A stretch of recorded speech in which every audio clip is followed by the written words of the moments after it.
did? Guess what they discovered? Well, take a look at this.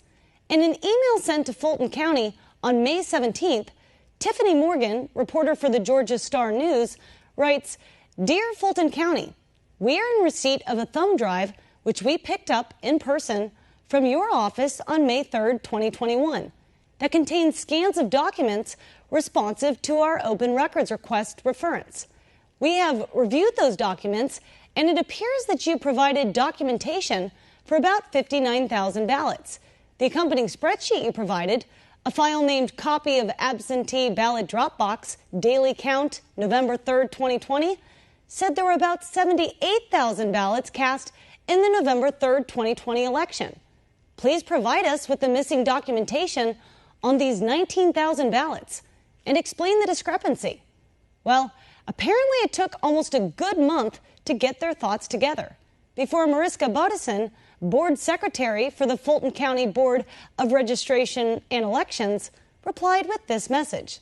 "As we reviewed the documents provided to you in our daily log, we noticed that a few forms are missing. It seems when 25-plus core personnel were quarantined due to positive COVID-19 outbreak at the EPC, some procedural paperwork may have been misplaced. Please feel free to contact me if you have any questions." Boy, do we have questions. COVID is becoming the new dog ate my homework, but it's not actually going to work this time.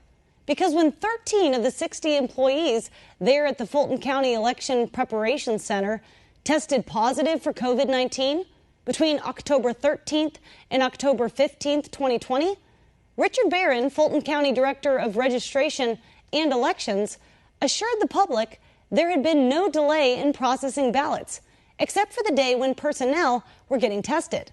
Now, interestingly enough, the days where transfer forms were missing had no correspondence to the COVID timeline.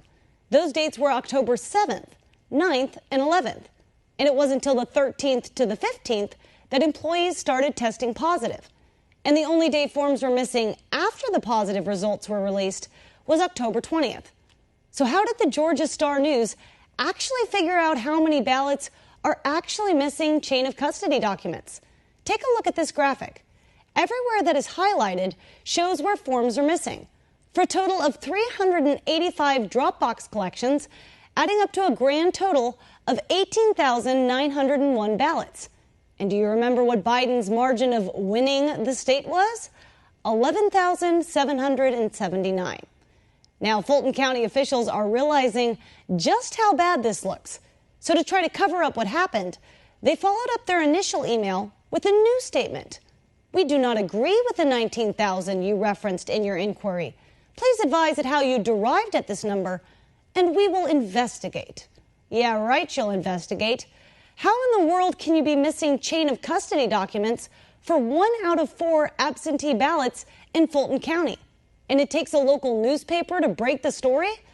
Well, according to soon-to-be ex-Secretary of State Brad Raffensperger, it's not his fault. It's the fault of Fulton County's elections leadership, as Raffensperger took to Twitter to tweet this: "Restoring confidence in our elections is going to be impossible as long as Fulton County's elections leadership continues to fail the voters of Fulton County and the voters of Georgia. They need new leadership to step up and take charge. New revelations that Fulton County is unable to produce all ballot Dropbox transfer documents will be investigated thoroughly, as we have with other counties that failed to follow Georgia rules and regulations regarding Dropboxes.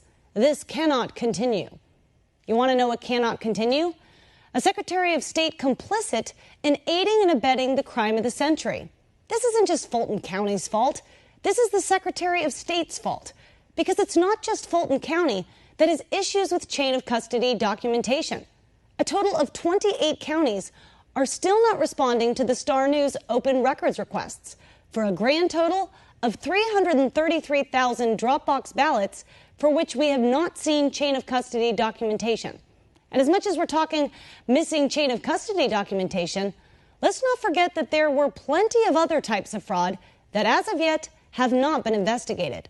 Over 66,000 who registered to vote before their 17th birthday, and over 10,000 who were deceased by November 3rd. That's tens of thousands of votes over the amount Biden won by. So who won Georgia? I think we all know the answer to that question, especially those in leadership in Fulton County, Georgia. And that's the real story. So what is Fulton County hiding, and who will hold them accountable?